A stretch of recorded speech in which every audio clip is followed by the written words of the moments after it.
à tous et bienvenue dans votre émission, l'émission où nous traitons, où nous parlons des conseils entre frères et sœurs. Donc notre émission qui s'intitule Conseil entre frères et sœurs. Bienvenue encore aujourd'hui, notre nouvelle émission qui va commencer tout de suite avec un nouvel invité que nous invitons aujourd'hui qui nous vient de loin, qui est venu spécialement pour vous parler de quelque chose que vous allez découvrir dans un instant, que nous allons demander à frère John. Comprenez l'émotion de la sœur, les confrères lui manquent. C'est pour ça qu'elle confond le mot conseil et confrère. Bonsoir, bien-aimés dans les Seigneurs. Vous êtes en direct de TV La Foi en Jésus, dans votre émission, comme elle a dit, Conseil frères et sœurs, en direct tous les jeudis et tous les lundis plutôt. Voilà, je suis tombé dans le piège. Tous les lundis à 21h. Exactement. Comme la sœur l'a dit, nous traitons tous les sujets pour édifier le peuple de Dieu. Exact. Bonsoir frère. Bonsoir. Ouh, votre micro, comme ça on vous entend. Bonsoir frère, j'ai tellement oublié. Comment... Bon, en fait, je vais bien par la grâce de Dieu et je suis vraiment très content d'être ici et même aussi de donner des conseils aux enfants de Dieu. Amen. Amen. Aujourd'hui, nous traitons un sujet à la fois doux, à la fois bouillonnant. Exactement. Parce que je crois que c'est le commencement Bien de sûr. la réussite. Bien sûr. Oui. Donc nous allons parler de l'amour au sein de chrétiens. Mais avant de continuer, nous savons que sans le Saint-Esprit, nous ne pouvons rien faire. Amen. Voilà pourquoi nous allons demander à notre frère qui est là de nous conduire pendant quelques secondes dans la prière. Bien sûr. Nous allons prier au nom de Jésus. Seigneur, je te remercie parce que tu es Alpha et l'Oméga. C'est toi le commencement et la fin de toutes choses. Nous savons, éternel Dieu, que même si nous allons terminer cette émission, mais l'Esprit ne va pas quitter ton peuple. Amen. Et nous allons bien, Seigneur Jésus, recevoir quelque chose aujourd'hui au travers de la parole que nous allons écouter aujourd'hui. Amen. Et au travers de toutes choses qui vont sortir par la grâce de Jésus-Christ, notre Seigneur. Bénis, éternel Dieu, tout ce qui va se dérouler dans cette journée. Laisse que ton peuple soit édifié et encore une fois remis dans le droit chemin. Par le nom puissant de Jésus, nous avons ainsi prié et nous disons Amen. Amen, amen, amen. Que l'amour de Dieu soit avec nous pour son émission. Merci. Alors frère, pour commencer, l'amour du prochain. Qu'attendez-vous pour l'amour? Que attendez-vous dans l'amour du prochain? Bon, l'amour du prochain. Oui, la première chose que je peux dire concernant l'amour, c'est d'abord de comprendre la sens et la signification de l'amour. Oui, parce que l'amour, dans les Hébreux, ils disent c'est Ava. L'amour, c'est Ava et l'Hébreu nous montre vraiment la signification de l'amour très claire. L'Hébreu nous dit que l'amour, c'est porter. C'est quelqu'un qui porte une autre personne. Donc, voilà pourquoi Jésus-Christ, quand il était encore sur la terre, la Bible nous dit qu'il va s'en aller, mais tellement qu'il aimait ses disciples, il dit que je ne vous laisserai pas seul, mais je laisserai l'Esprit, le Consolateur, il viendra et il sera en vous. Et vous, donc, c'est-à-dire que vous porterez mon esprit. Donc, tout homme qui a l'amour en lui doit porter la personne qu'il aime. Donc, nous risquons d'avoir des gens partout dans le monde en train de porter leur frère sur le dos. Que nous dit exactement ce porter? Porter l'autre. Porter l'autre, bon, en fait, le centre d'une personne, comme Dieu nous a créé, c'est le cœur. Le cœur est le temple où habite l'esprit et l'âme d'une personne. Et quand on dit porter, on porte quelqu'un dans son cœur. C'est parce que c'est dans le cœur qu'on trouve les pensées de l'homme. C'est dans le cœur qu'on trouve les sentiments de l'homme. Mais comment maintenant, moi, je peux porter ma sœur dans mon cœur? Comment je peux le faire pour le porter dans mon cœur? Le porter dans son cœur, comment dire? C'est-à-dire que de la voir toujours sentir ce qu'elle sent. C'est-à-dire la porter. Donc il faut vraiment se mettre comment dire, c'est un petit peu difficile à expliquer quand même. En fait, c'est prendre la personne et mettre la personne dans toi. Donc, c'est-à-dire que tu vis L'aimer comme comme si... je m'aime. Bien sûr. Dans ce sens-là. Donc, c'est-à-dire que dans le sens que si tu veux faire quelque chose, tu dois te rendre compte que ce que tu fais est aussi bien pour toi comme pour ton prochain. Donc, c'est ça ce que je veux dire. Ça. Donc, comme la Bible nous dit que le plus grand commandement, c'est d'aimer le Seigneur comme dans tout son cœur, son Bien âme sûr. et son esprit. Oui. Et aussi, on nous dit d'aimer notre prochain comme nous-mêmes. Bien sûr. Maintenant, nous attendons dire que la plupart de chrétiens, ils nous disent qu'on a de l'amour. C'est vrai que je ne peux pas venir ici dire que je ne vous aime pas. Bien sûr. Même si c'est ce que je pense, mais je ne peux pas le dire parce que je dis que je suis chrétien. Bien sûr. On dit qu'on a de l'amour, mais on ne le voit pas. Oui. Que pensez-vous de cela? L'amour peut se montrer par quoi? En fait, l'amour, premièrement, se montre par des actes, comme la Bible nous dit dans le livre de 1 Jean, Jean chapitre 1. La Bible dit que Dieu a tant aimé qu'il a donné. L'amour commence par un acte de donner quelqu'un. Oui, parce que tu ne peux pas dire par ta bouche que tu aimes une personne et tu ne montres pas avec des signes que tu aimes cette personne. Ouais. Et ce qui manque les enfants de Dieu aujourd'hui, c'est que ils aiment seulement par leur bouche. Comme l'Éternel lui-même, il dit que ce peuple m'adore que de leur bouche, mais leur cœur est loin de moi. Et c'est ce que je disais au commencement, que si tu portes quelqu'un, tu l'aimeras de tout ton cœur, de toute ton âme, de sorte que tu ne peux le refuser rien du tout. Donc tu es prêt à lui donner tout ce que tu as. Et c'est ce que Dieu nous a montré dans le livre de Jean, le 1er chapitre. La Bible nous dit que Dieu a tant aimé qu'il a donné. Donc, l'amour consiste à donner quelque chose qui vient de toi, à la personne que tu aimes. Mais maintenant, si maintenant ce genre de personne, on va dire par exemple, cette personne-là qui n'a jamais connu l'amour Oui. depuis son enfance, comment il peut essayer de transmettre cet amour-là si on ne l'a jamais appris? Donc, donner Comment quelque chose que je n'ai pas. Donner quelque chose que je n'ai pas ou on ne m'a jamais appris comment le donner. Comment je dois faire? Comment cette personne peut transmettre l'amour si elle-même, elle n'a jamais vécu ou elle n'a jamais connu l'amour? Bien sûr. Voilà pourquoi la Bible dit que nous avons un Dieu qui nous montre le chemin. Parce que la Bible dit que je suis le chemin, la vérité et la vie. Donc, si quelqu'un ne connaît pas l'amour, c'est peut-être parce qu'il a été maltraité auparavant par ses parents ou bien par un homme quelconque.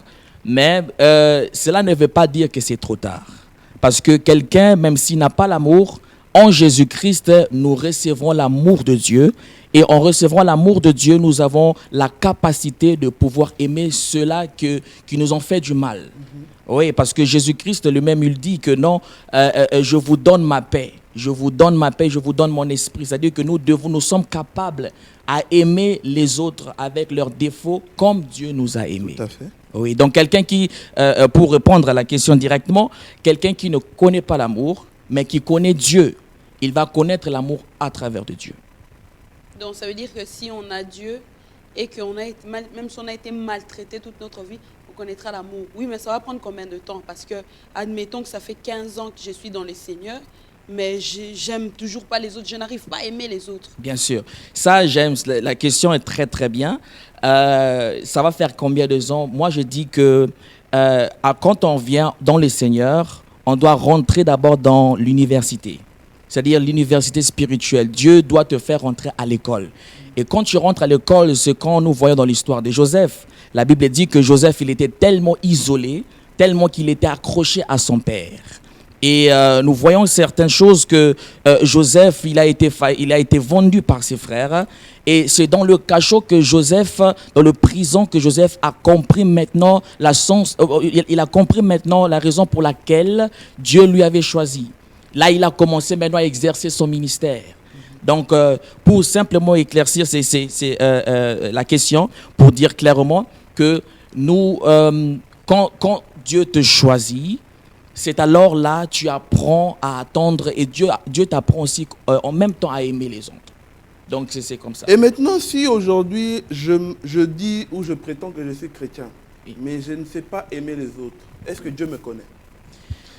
Bon, si tu es chrétien, tu n'aimes pas les autres. Bon, je n'aime pas une seule personne. Ouais. Est-ce que Dieu me connaît? Normalement, on peut dire que Dieu ne te connaît pas. Mais on peut dire aussi que ça va prendre un temps où Dieu doit lui-même te, comme je disais, aller à l'école. Dieu va t'apprendre cela. Et si à la fin, avant que tu quittes la terre, malgré que l'école que Dieu t'a fait passer, tu n'as rien apporté, là on va dire que Dieu ne t'a pas connu. Parce que Dieu ne peut pas te laisser comme ça avec tes défauts et après te jeter dans l'enfer. Ça ne se fait pas comme ça. Mais Dieu, il va d'abord te prendre tel comme tu es, avec la haine que tu as, et il va te transformer. Et c'est à toi maintenant, la transformation de Dieu, ça dépend aussi de toi. Si tu acceptes cela et si tu te laisses transformer, alors là, tu es sauvé. Mais aussi longtemps que tu es encore dans la haine, donc c'est-à-dire que tu te dis que tu es chrétien, mais tu détestes ton prochain, bien sûr, Dieu te connaît, on peut dire Dieu te connaît, oui, mais ça reste un temps, Dieu te donne le temps de te repentir. Bah alors prenons le cas d'un chrétien, je suis chrétien, mais je critique tout le monde. Je peux être gentil avec lui maintenant, mais une fois qu'il passe, je commence à le critiquer. Dans ce cas-là, il y a un problème, mais c'est le problème de quoi? Ça, c'est le problème de, comment dire, les gens qui n'ont pas vraiment compris être chrétien. Parce que être chrétien veut dire, comme le frère le disait, aimer son prochain comme on s'aime lui-même. Donc, tu ne peux pas critiquer ton frère et tu te dis chrétien. Parce que là, tu es vraiment contre les règles qu'on trouve dans le christianisme. Donc, on ne peut pas dire qu'on est en Christ et on ne porte pas l'amour du prochain. C'est impossible. Et aujourd'hui, par exemple, si on regarde les chrétiens aujourd'hui, déjà, le premier problème, Oui. beaucoup d'églises. Est-ce que c'est de l'amour, ça?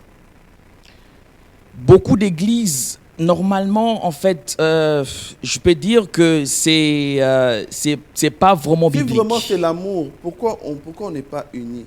Si quelque part on est séparés, ça veut dire que quelque part on n'a pas l'amour. Comment vous expliquer ça?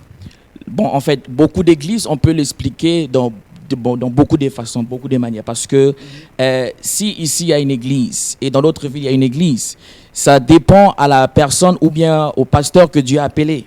Peut-être toi tu es serviteur de Dieu, moi aussi je suis serviteur de Dieu, mais Dieu t'a appelé à exercer ton ministère dans une autre dimension que moi. Alors, c'est la même chose comme aussi, Abraham et son neveu Lot. La Bible dit qu'en fait, ils étaient des familles. Mais arrivé un moment, ils devaient se séparer. Mais ils n'étaient pas des ennemis.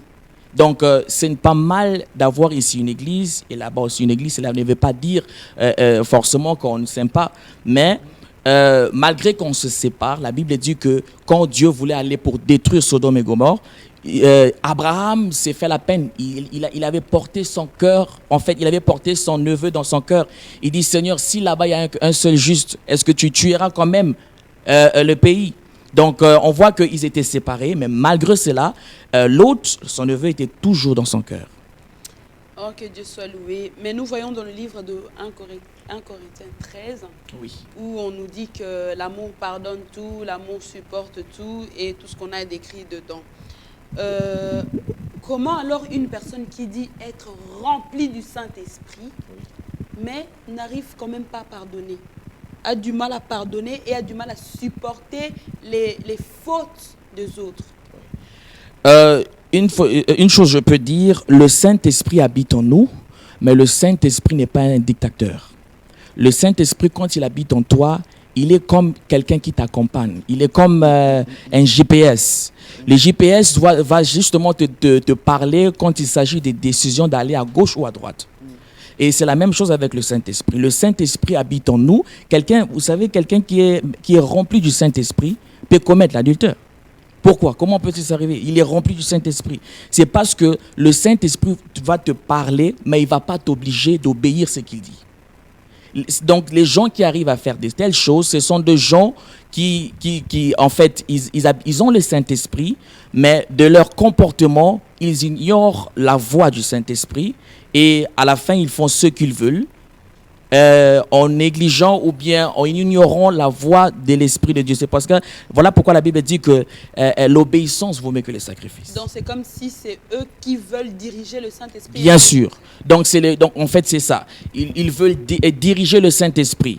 Et c'est alors que c'est mal, parce que nous devons comprendre que Jésus-Christ nous a donné le Saint-Esprit, parce que Jésus sait que de nous-mêmes, nous ne pouvons jamais arriver au ciel. Peu importe quel effort que nous pouvons faire, peu importe combien de fois tu peux jeûner, comme les musulmans le font à leurs jours de Ramadan, vous pouvez faire des efforts comme vous voulez, comme l'apôtre Paul a dit que c'est par la grâce que nous avons obtenu le salut. Donc c'est le Saint-Esprit le seul qui est notre secours, qui nous aide à arriver jusqu'à notre destinée. Et maintenant, quelles sont les conséquences alors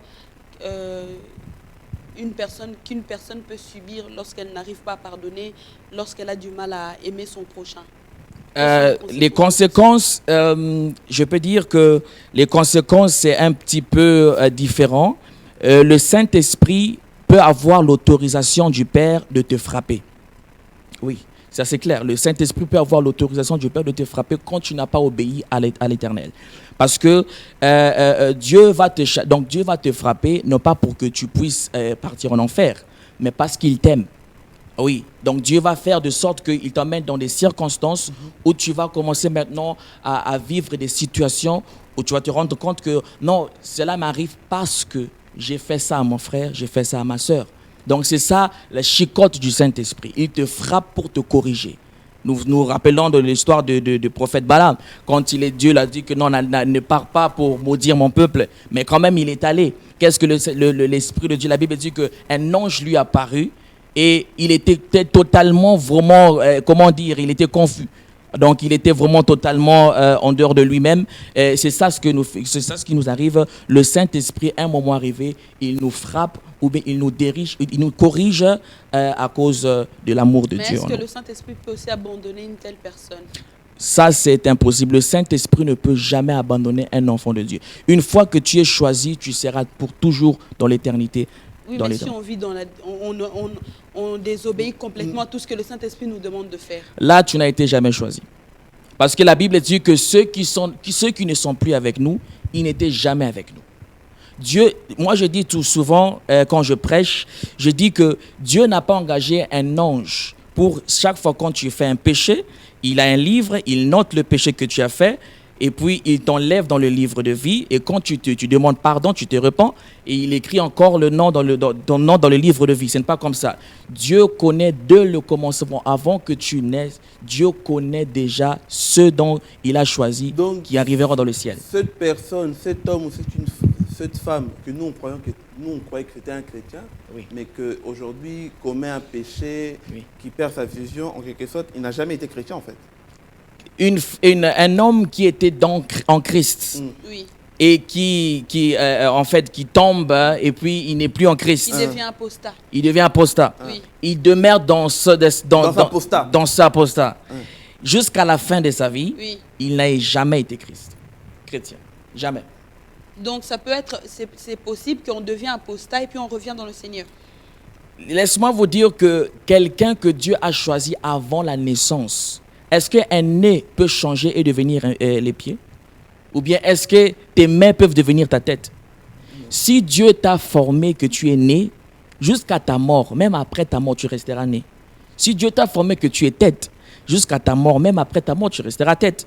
Mais si le nez est devenu pied, c'est que le nez n'était pas pied. Et en fait, le nez n'était pas nez, c'était devenu pied, c'était pied. Donc, ces hommes de Dieu ou ces femmes de Dieu qui sont des loups ravisseurs, oui, aujourd'hui, quelque part, n'ont jamais été des élus. Parmi eux, parce que la Bible dit que plusieurs sont venus, mais peu sont des élus. Donc, ils n'ont jamais été des élus. On peut dire comme ça. En fait, Dieu lui-même sait pourquoi il a permis cela. Dieu ne veut que personne soit perdu. Dieu ne veut que personne parte en enfer. Mais laisse-moi vous dire à votre surprise, même à mon propre surprise, Dieu parfois permet que quelqu'un parte en enfer par amour. Parce que tu ne peux pas vivre 30 ans avec une personne que tu n'aimes pas. Or, dans le ciel, on sera dans l'éternité avec Dieu. Mais si tu n'aimes pas Dieu, pourquoi Dieu va te permettre que tu habites dans l'éternité avec lui? Donc, Dieu te permet d'aller en enfer. Par amour. Par amour. Parce qu'un homme qui est né déjà, il est un Judas, comme on dit, un traître, donc quelqu'un qui est un fils du diable, comme on peut dire. Comment peut-il permettre, donc comment Dieu peut permettre une telle personne de vivre avec lui dans l'éternité?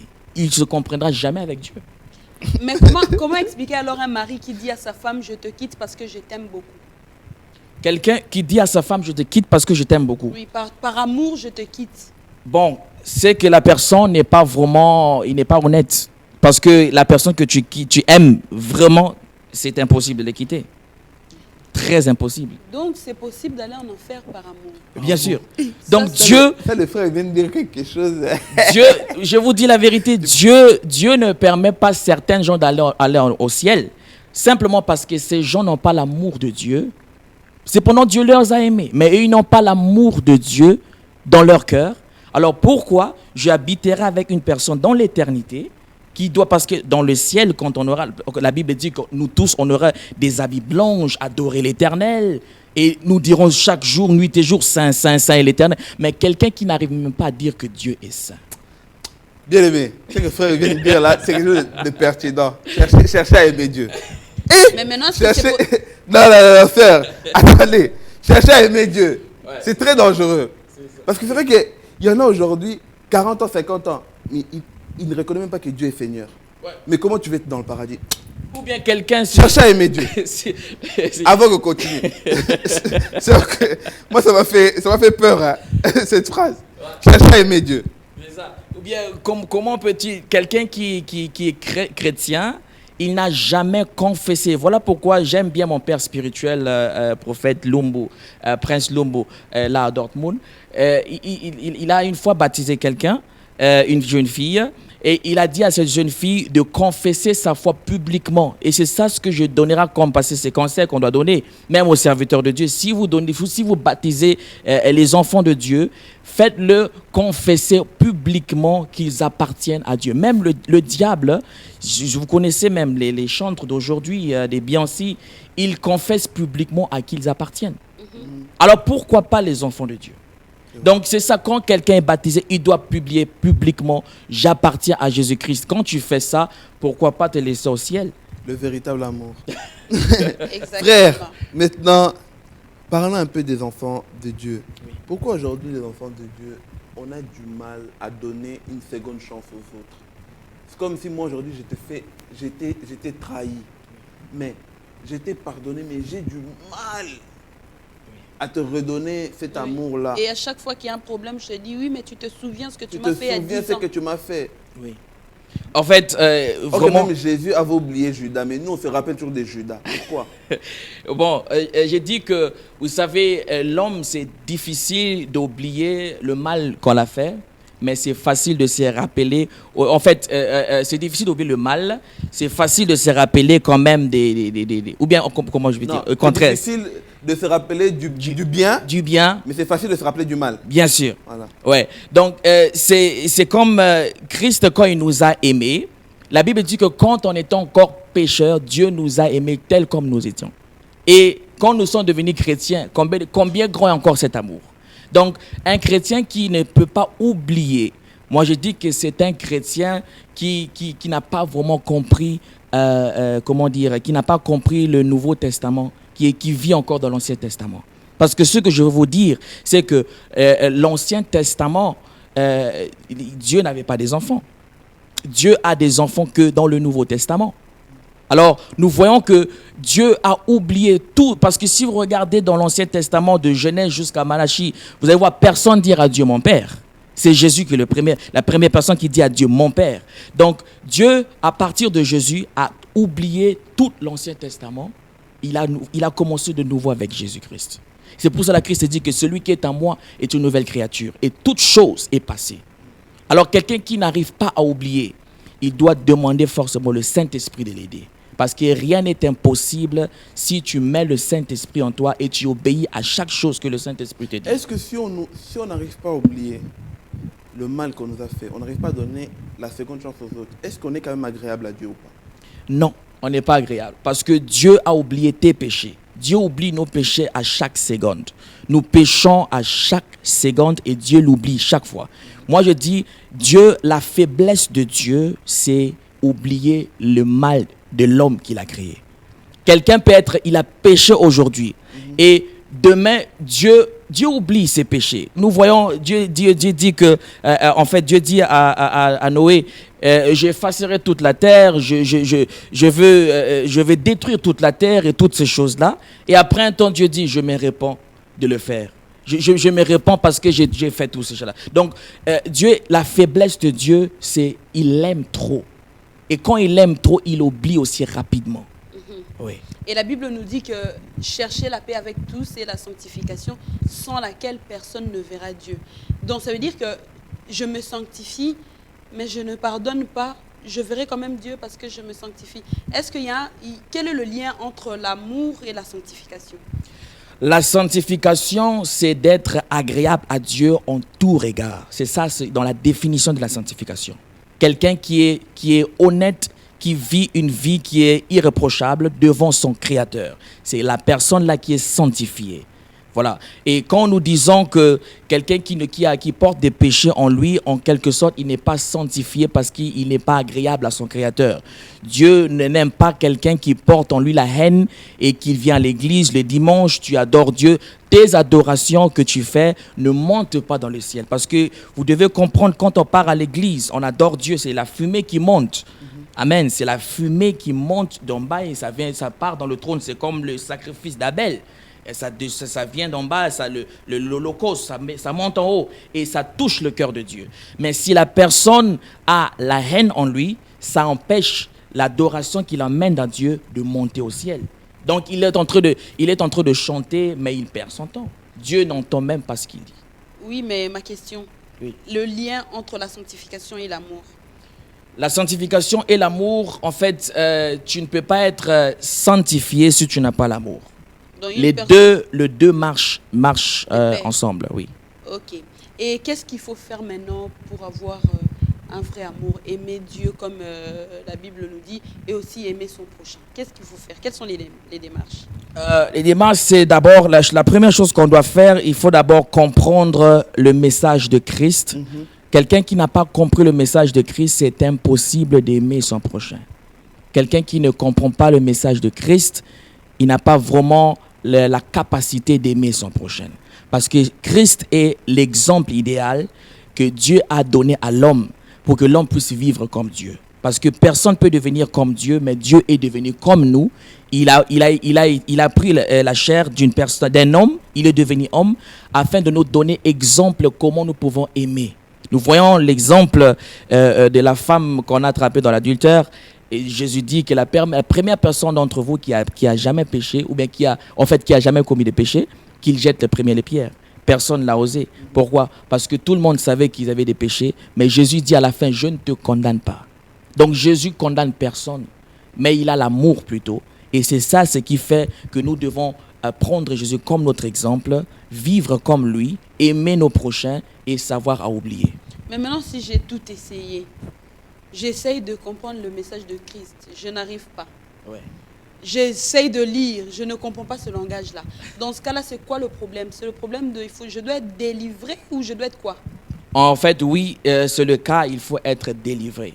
Parce qu'il y a certains démons qui se trouvent dans le niveau de ton cœur, qui sont en train de manipuler ton cœur afin que tu ne puisses pas avoir la paix avec ton Dieu. Donc, il te faut la délivrance, il faut avoir un père spirituel qui va prier pour toi et aller à l'église et demander l'aide. Ou bien toi-même aussi, tu peux te faire aussi toi-même la délivrance. Si tu fais les jeûnes de 4 jours, 5 jours, où tu demandes Dieu que la même chose, que Dieu te donne l'aide de pouvoir changer. Je crois que c'est un sujet assez profond. On va peut-être, dans l'avenir, le frère va revenir encore, on va encore développer une autre facette de l'amour. En conclusion, frère, qu'est-ce que le peuple de Dieu doit retenir aujourd'hui par rapport à l'amour? Oui, ou si vous avez un conseil à donner, voilà. À ceux-là qui n'arrivent pas à pardonner. Un conseil. À ceux-là qui n'arrivent pas à pardonner. Un conseil, je peux dire que nous tous, nous voulons aller au ciel. Et j'aime bien la parole de Martin Luther King qui dit que la haine est un fardeau pour moi, alors pourquoi le porter? Amen. Parce que si tu as la haine, tu détestes ton prochain, tu portes un fardeau qui n'est pas vraiment, qui n'est pas nécessaire. C'est-à-dire que ça ne doit pas être comme ça. Alors, c'est mieux d'avoir l'amour et de pouvoir pardonner l'autre, parce que c'est ça qui libère. La Bible dit que le pardon libère, et a une puissance de libérer les gens. Donc c'est ça. Conseil que je peux donner aux frères et sœurs, c'est que il faut d'abord premièrement rentrer dans le message de Christ, savoir que Christ est notre idole, Christ est l'exemple pour tous les chrétiens et nous devons nous battre pour pouvoir vivre comme lui. Et que pouvez-vous aussi dire par rapport aux pasteurs qui ont dans leur église des fidèles qui ont des cœurs durs? Qu'est-ce que ces pasteurs-là peuvent prêcher à leurs fidèles? Parce que parfois, je peux être là, j'ai un mauvais cœur, Oui. j'ai besoin d'un message, mais je viens à l'église, le pasteur n'en parle pas. N'en parle pas. Il ne parle pas de ce sujet-là, de pardonner ou de quoi que ce soit. Oui. Qu'est-ce que vous pouvez donner comme conseil aux pasteurs qui ont des fidèles avec des Des cœurs cœurs durs, des cœurs enfermés. D'abord, le pasteur, ce que je peux donner, avant d'aller à l'église et commencer à prêcher, tu dois avoir d'abord un culte personnel avec ton Dieu, toi-même. Parce qu'en ce moment-là, quand tu es personnellement avec ton Dieu, c'est comme Jacob, avant d'arriver dans la maison de Laban, il a d'abord vu Dieu qui lui a parlé. Donc, avant d'aller à l'église et prêcher n'importe quoi qui ne doit pas être prêché, il faut d'abord, au commencement, avoir un culte toi-même personnel avec Dieu. Parce que c'est le Dieu là qui a fait que tu puisses avoir l'église. Donc, tu ne peux pas aller à l'église sans Dieu et raconter de n'importe quoi. Dieu se fâchera. Amen. Et donc, le pasteur, ce que je peux dire, c'est que avant d'aller à l'église, culte personnel, demander à Dieu qu'est-ce que je vais dire. Et quand tu demandes à Dieu, Dieu va te révéler les secrets de cœur.